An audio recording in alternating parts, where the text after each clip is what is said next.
This evening. All right. We are continuing to look at Ezra and Nehemiah. On Sunday, we got into chapter 1, and we read through all of chapter 1 and looked at how Cyrus, the king of Persia, has just proclaimed that any of the Jewish captives that have been captives there in Babylon that want to, they can return to their homeland. They can return to Jerusalem. And we've talked about how that's something that God did, that God predicted he was going to do that, and that God brought about. And so we looked at some of the details of that in chapter 1 of Ezra. The way we ended last time was I gave you two questions to think about. One was, okay, looking at what's happening in chapter 1 of Ezra, what Old Testament event that had already happened, what is that similar to? What's happening in Ezra chapter 1, how is that similar to something else that's already happened? And maybe there's a couple answers to that, but I think there's primarily one thing that is being echoed in Ezra chapter 1. So any thoughts on that? Any ideas on that? Okay, there's that. Specifically, what are you talking about? Yeah. The Egyptian captivity, and really not the captivity, but it's actually the exodus from the captivity is being paralleled here in Ezra chapter 1. And that is true. As we look at some of the details here in Ezra chapter 1, so much of what we're reading, like that does parallel what happened during the Exodus. So any ideas of how that parallels? I mean, obviously, okay, they were in Egyptian captivity, and then they were freed from that, and now they'd been in Babylonian captivity, and now they're freed from that. But besides that, what else is similar between the Exodus and what's happening here in Ezra?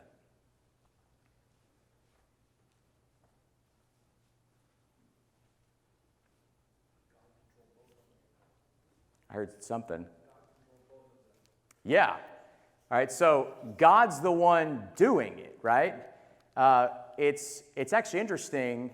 So you've got a foreign king who released the Israelites from Egypt. You've got a foreign king that is now sending the Jewish captives home from Babylon. And yeah, I mean, it's the Pharaoh involved. And yeah, it's Cyrus now involved. But God's the one who's really doing it. I mean, God takes credit for that happening. I'm really the one that released you. What's kind of interesting is, with Pharaoh, God had to just force him to release the Israelites. Here in Ezra, God doesn't. I mean, Cyrus says, everybody can go home. And so you kind of see that it's actually more favorable here than it was during the Exodus, at least in the eyes of the foreign king involved. What else is similar between the Exodus and then what's happening here in Ezra? Say it again. Yeah, they're not leaving empty-handed, right? In the Exodus, or now in Ezra, they're leaving with provisions, with treasure, right? With items, articles. And where did those come from? Well, in both situations, they came from the people that were in the land where they were captive. If you'll remember in the book of Exodus, when the Israelites leave Egypt, they ask the Egyptians for stuff. And the Egyptians are so eager for them to leave, they say, yes, take the gold, take the silver, take the clothing, take it. Well, now in Ezra, when Cyrus says all the Jews can return home, you do have Jews that are staying that offer stuff to the people going home, but you also have people of the land that are not Jews that give the Jews things to take back home to Jerusalem. And so, in a way, both trips are funded by the nations where the Israelites were captive. Anything else? They're both going to the promised land. Yeah. I mean, that's the destination of both trips. They leave Egypt to go to the promised land, land of Canaan. They're leaving Babylon to go back to Canaan. And so I think those are the things that I had. A foreign king releases Israel from captivity in the Exodus. That's the same thing that's happening here in Ezra. And really, it's God who's releasing Israel from captivity in the Exodus and now here in Ezra. Foreigners gave them silver, gold, etc. for their journey in both situations. And then they are traveling to the promised land. And so really, as we're reading through Ezra, we kind of need to see it as this is like a second Exodus. I think that's the imagery that's being conjured up as we go through this. It's Exodus part 2. And really, you'll kind of see it each time that a group goes back to the promised land. Because keep in mind, in Ezra and Nehemiah, you're going to have 3 trips. And we went over that a couple classes ago. 3 trips where a group goes back. And so each of those times is very similar to what happened in the Exodus. But then more than just that, you also see that, okay, they're going back to the promised land, and now they're receiving the law and practicing the law, and they're establishing the priesthood, and they're building the temple and using the temple and worshiping, and they're building the city of Jerusalem. Well, all of those things, they happen, okay, at the time of the Exodus all the way through a lot of Old Testament history. And so something we need to keep in mind is, as we're reading through Ezra and Nehemiah, it's almost like all of Old Testament history, all these events that happen in Old Testament history, they're kind of happening in a miniature version here in Ezra and Nehemiah. Leaving captivity, coming to the promised land, building the temple, establishing Jerusalem, being united as a nation, prosperous. All of that. That happened over years and years and years and years and years and years and years throughout Old Testament history. But this time it's happening in this short span all over the course of just these few years. So all of that, I think, is significant as we look at Ezra. And as we go through these writings, you'll see things that, hey, that reminds me of something that happened in Exodus. And it should. I think that's intentionally what we're supposed to be getting from that. All right. Here's the other question that I asked at the very end last time. What do we see in Ezra and Nehemiah, not the people, but in the writings, what do we see in Ezra and Nehemiah that's different from earlier books of Bible history, like Exodus, Numbers, Joshua, Judges, 1st and 2nd Samuel, 1st and 2nd Kings? Those writings of history, what's happening in Ezra and Nehemiah that's different from that? There's probably a lot of answers that are appropriate, but I got one in mind, but there could be a lot. Yeah, JD? It's a tough thing to do because you never know what I'm thinking. Yeah. So I think they're not tempted by serving other idols, other gods, as much as they were in their previous history. That's part of what I'm thinking. Yeah. And we'll come back to that. Yeah, that's a huge part of what we see. Anything else?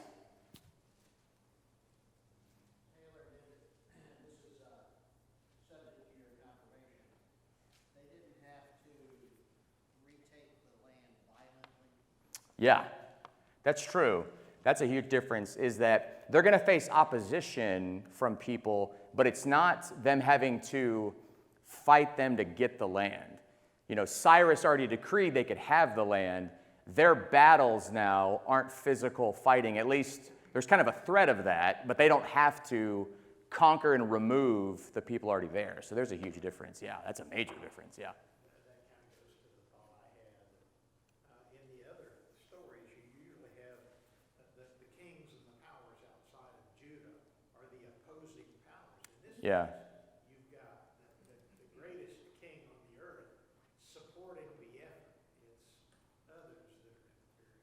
Oh, yeah. Yeah. And that's huge. We're going to, I think in 2 classes, we're going to come back to that. But yeah, that's a huge part of this is that, the pagan kings are actually really helpful in Ezra and Nehemiah. They don't provide the opposition necessarily. I mean, a little bit, sometimes they do, but for the most part, they're actually helpful. And I don't think because they're just great, wonderful people. I think God is using them to do that. But yeah, that's not what you see for the most part in earlier Old Testament history. You see that the foreign kings are huge problems, major opposition, and just not people that are helping the Israelites at all. So that's a huge thing. Anything else? I don't know if this is right, I'm just gonna throw it out. It probably is, yeah. The rebuilding of the temple and the wall, maybe something to do with that, because they've already been built, and maybe some of them are still there, you could just add on to it, or?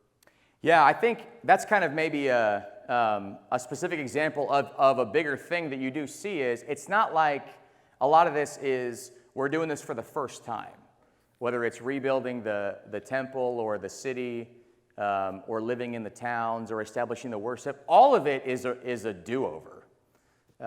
They've already done this and this and this and this and this and this and this. Now they're coming back and, okay, we're going to do it again because we messed up the first time. So yeah, it is a repetition of a lot of the stuff that's already happened, yeah.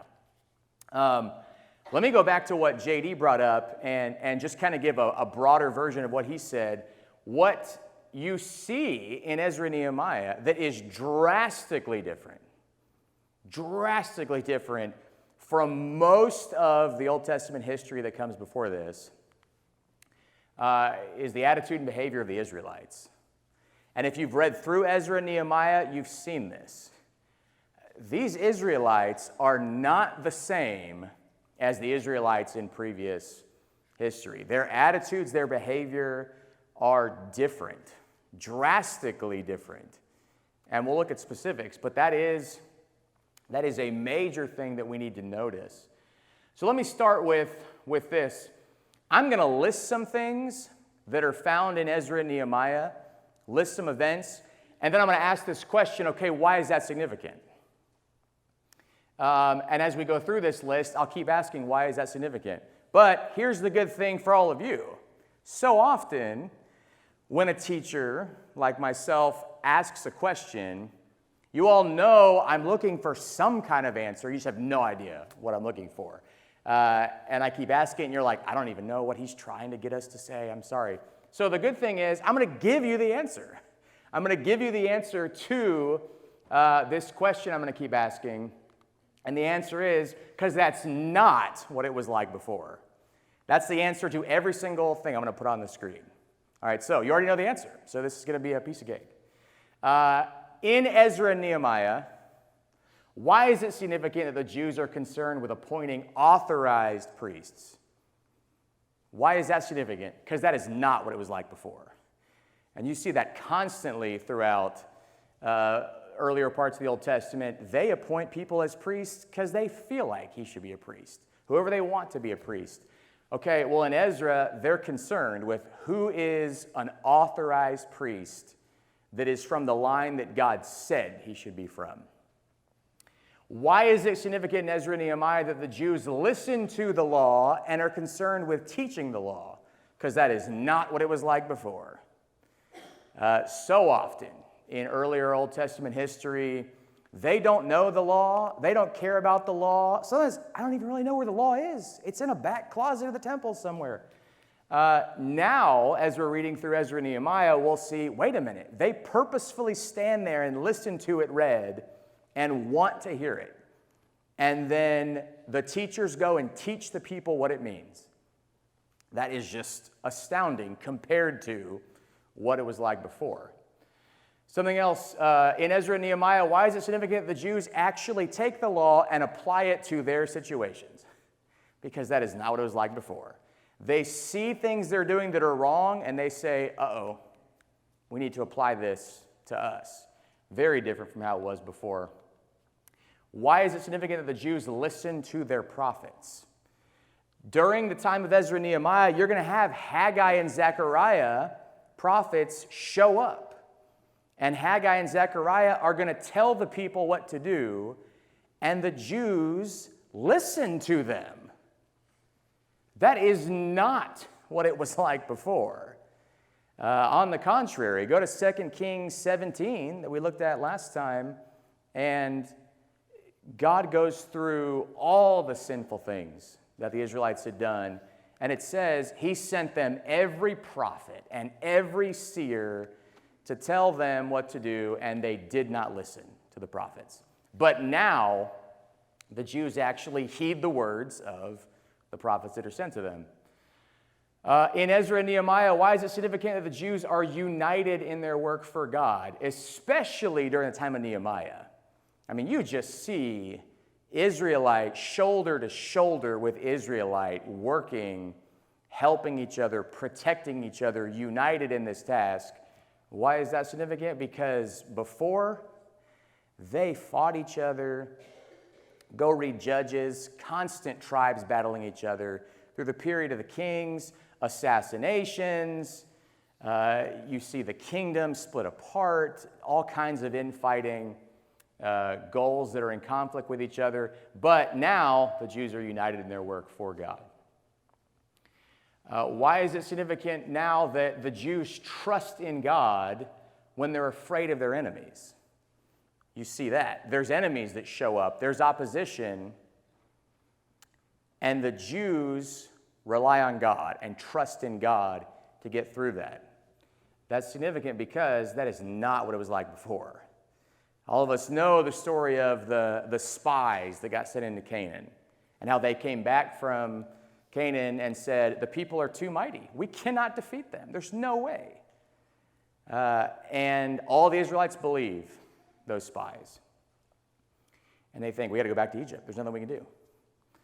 And then throughout Old Testament history, you have times like when Goliath shows up, how except for David, nobody trusted in God to give them victory except for David.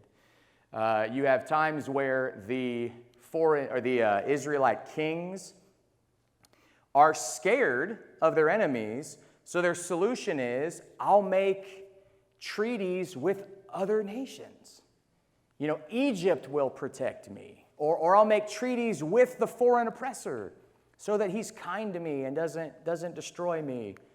That's their solution. Not trusting in God, trusting in themselves, trusting in their power, trusting in the political allies they can make. But now, when they're afraid of their enemies, they trust in God. And you may be wondering, okay, wait a minute, I've read through Ezra and Nehemiah, and Taylor, you talk about how these are a changed people, right? That their attitudes, their behavior are different. But I've noticed sections in Ezra and Nehemiah where the Jews commit horrible sins.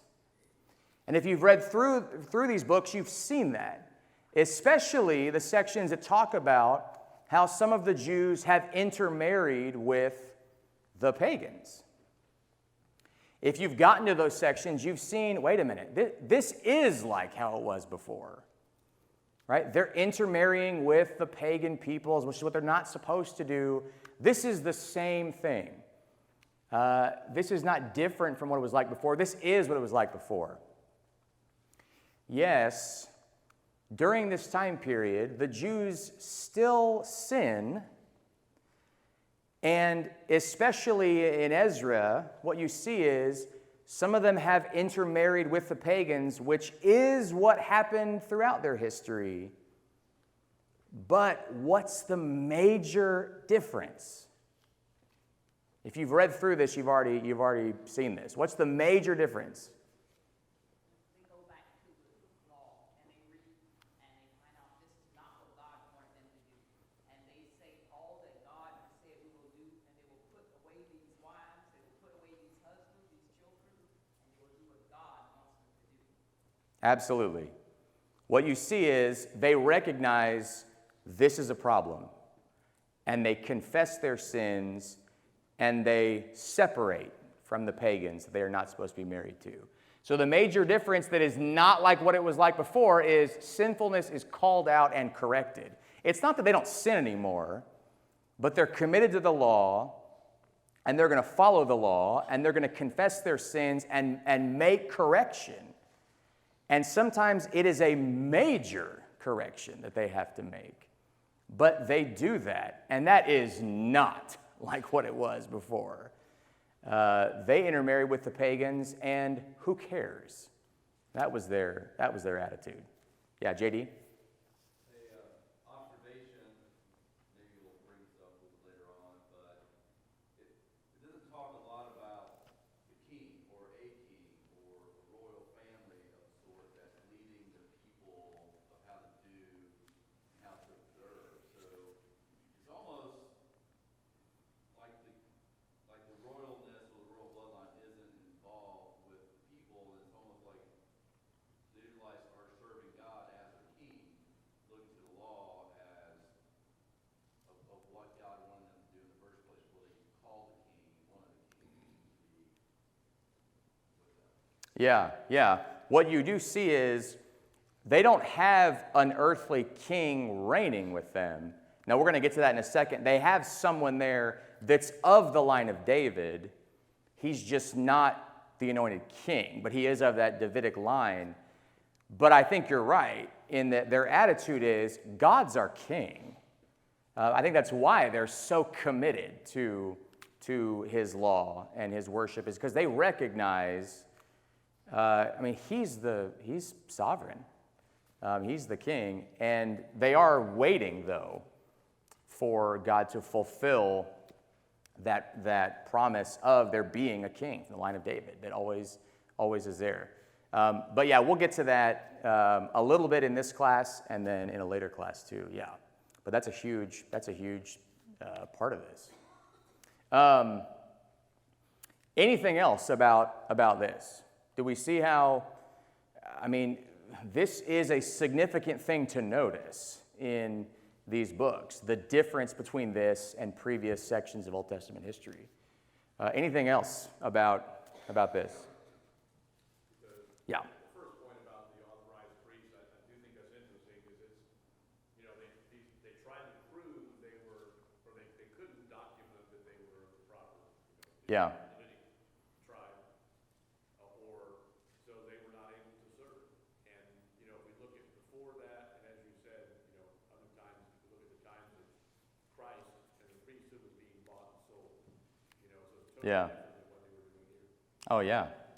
You see, like this is a different mindset of the people. They're just very different, in how they treat everything. But yeah, even you'll get to sections where how they treat the priesthood is much more obedient and respectful, treating it as holy as opposed to how they treated it just kind of throughout their history.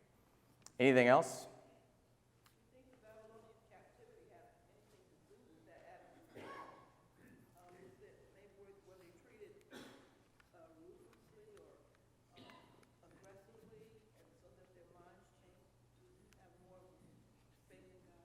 Well, that's a great segue, because that is the exact next thing I was going to talk about is, I'll say once they were in Babylonian captivity, like if you read through Ezekiel, they were okay. They were able to lead somewhat normal lives. It wasn't like the captivity in Egypt where they're just, worked to death and beaten and their children are killed. It wasn't that, but they are stuck in that captivity. But here's what I want to point out is, my answer to all these questions is, because that's not what it was like before, but let me get more specific. That's not what it was like before the exile. It's after the exile that now we're seeing these changes. And so what's significant to point out is the exile that God sent them into, the exile was effective, right? I mean, look what it did. It changed the people. They went into exile because they were beyond help. You know, as Jeremiah says, they had a wound that was incurable. So exile is the only solution. So they go into exile. Then when they come out, their wound is healed. In fact, let's just point this out because this is significant. After the exile, what sin do the Jews never struggle with again? Idolatry. I mean, sure, there's probably like individual Jews maybe that struggle with that. But as a nation, the Israelites do not struggle with idolatry. They are not polytheistic ever again. They do not go to pagan practices and worship pagan gods. There's no more Baal worship. There's no more golden calves. That doesn't happen anymore. That has been purged from the hearts of the Israelites. And think about, when we read in the New Testament, right, we're reading the New Testament, you don't read of Jesus having to address that, well, some of the Jews are worshiping foreign gods. They have sins, don't get me wrong. That's not the problem they have. The problem they have is not that they want to go be like the other nations and worship their gods and build idols. That is not the case anymore. So do we see how significant the exile is? They went into exile because they worshiped every god imaginable and copied every pagan practice imaginable. And they believed in all the gods. And they got rid of Yahweh worship so they could bring in this kind of God worship. That's why they went into the exile. And they come out of the exile and they're monotheistic. And they don't build idols anymore. And they're not drawn to, let's try and worship like the pagans do and bring their worship of their gods in here. That's not the case anymore. And so that's just so important for us to see, is that God's punishment worked. The discipline of the Lord had the effect that it was supposed to have. Now, does that mean that they never sinned again? Of course not. But that is a huge part of what the exile did. And I'll just say, if we fast forward into the times of the New Testament, do you see why it's so significant that, okay, Jesus came and taught to the Jewish nation. He taught the Jewish nation. Well, that's so good of them to be monotheistic at that time. And then when the gospel is proclaimed, Jesus is the Christ, the Son of God, that it's not, well, which God? Because we're Jews and we serve all kinds of gods. No, they're already monotheistic. And so it's the perfect place for the gospel to be planted.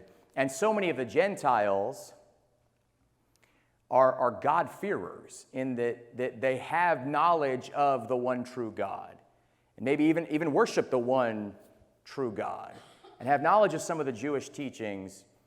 And so that is going to mean that so many of the Gentiles are drawn to this king that's the one true God.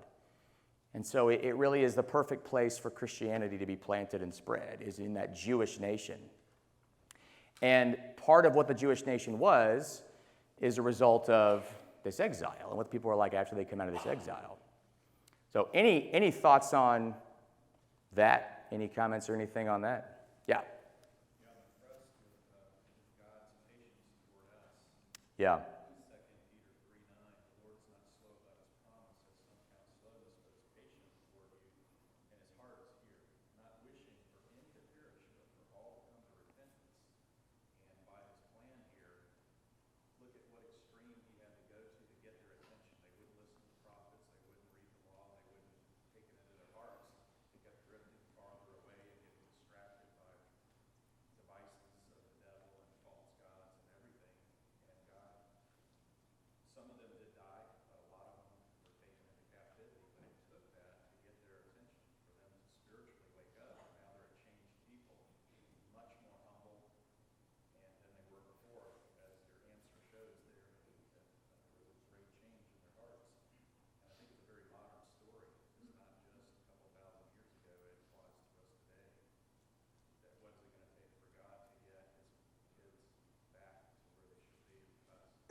Oh, yeah. Well said. Yeah, I think that's great.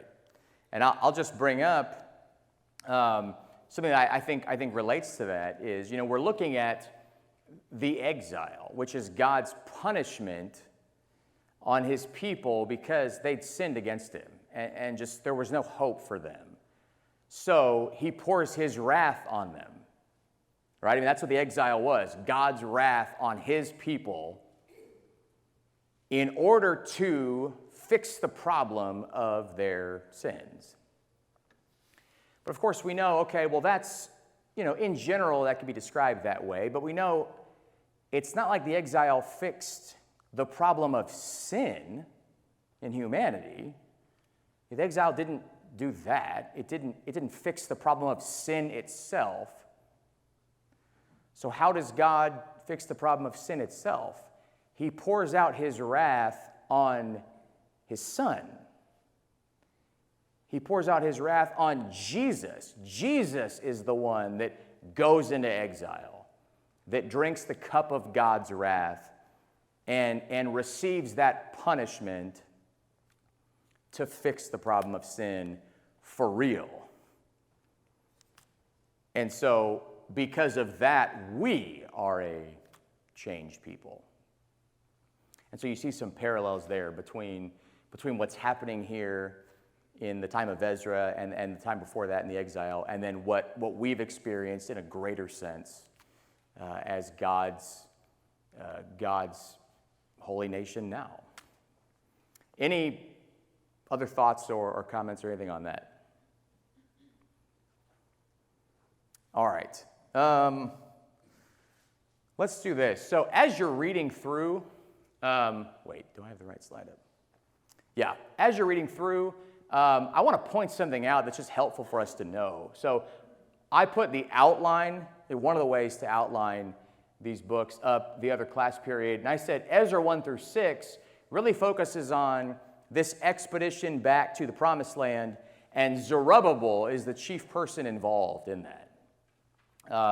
Zerubbabel and Jeshua, the high priest, Zerubbabel and Jeshua are the ones like leading that exposition.